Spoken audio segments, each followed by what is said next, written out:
Vote കൊള്ള ആരോപണത്തെ ചൊല്ലി കർണാടക കോൺഗ്രസിൽ പൊട്ടിത്തെറി. രാഹുൽ ഗാന്ധിയുടെ ആരോപണത്തെ എതിർത്ത സഹകരണ വകുപ്പ് മന്ത്രി കെ.എൻ. രാജണ്ണ രാജിവെച്ചു. രാജണ്ണയുടെ പരാമർശത്തിൽ പ്രതിരോധത്തിലായതിനെ തുടർന്ന് ಹೈಕಮಾಂಡ್ രാജി ചോദിച്ചു ವಾಂಗುಗೆಯಾയിരുന്നു. ಈ ವೋಟರ್ ಲಿಸ್ಟ್ ಎಲ್ಲ ಯಾವ ಕಾಲದಲ್ಲಿ ಮಾಡಿದ್ದು? ನಮ್ಮದೇ ಸರ್ಕಾರ ಇರುವಾಗ ಮಾಡಿರೋದು. ಅವಾಗೆಲ್ಲ ಏನು ಕಣ್ಮುಚ್ಕೊಂಡು ಕೂತಿರ್ತಾರೆ ಎಲ್ಲರೂ. ಮಾತಾಡಬೇಕಾಗ್ತದೆ, ಏನು ಬೇಡ ಆಯ್ತಲ್ಲ. ಈಗ വോട്ടർ പട്ടിക പുതുക്കിയത് കോൺഗ്രസിന്റെ കാലത്താണെന്നും ക്രമക്കേട് കണ്ടെത്താതിരുന്നത് പാർട്ടിയുടെ തെറ്റാണെന്നുമായിരുന്നു കെ.എൻ. രാജണ്ണയുടെ വിമർശനം. കോൺഗ്രസിനെ പ്രതിരോധത്തിലാക്കിയ ഈ പ്രതികരണമാണ് രാജിയിലേക്ക് നയിച്ചത്. പാർട്ടിയെ പ്രതിസ്ഥാനത്ത് നിർത്തി ബി.ജെ.പിക്ക് ആയുധം നൽകുകയാണ് രാജണ്ണ ചെയ്തതെന്ന് ഡി.കെ. ശിവകുമാർ അടക്കമുള്ള നേതാക്കൾ ഹൈക്കമാൻഡിനെ അറിയിച്ചു. മുഖ്യമന്ത്രി സിദ്ധരാമയ്യയുടെ അടുപ്പക്കാരനാണെങ്കിലും രാഹുൽ ഗാന്ധി ഉയർത്തിയ ആരോപണത്തെ തള്ളിയതോടെ ഹൈക്കമാൻഡ് രാജണ്ണയുടെ രാജി ചോദിച്ചു വാങ്ങി.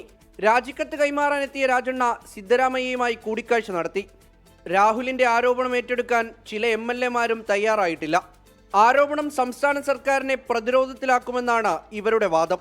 രാജണ്ണയുടെ രാജിയിൽ കോൺഗ്രസിനെ വിമർശിച്ചും പരിഹസിച്ചും ബി.ജെ.പി. നേതാക്കൾ രംഗത്തെത്തിയിട്ടുണ്ട്. 24 ബംഗളൂരു.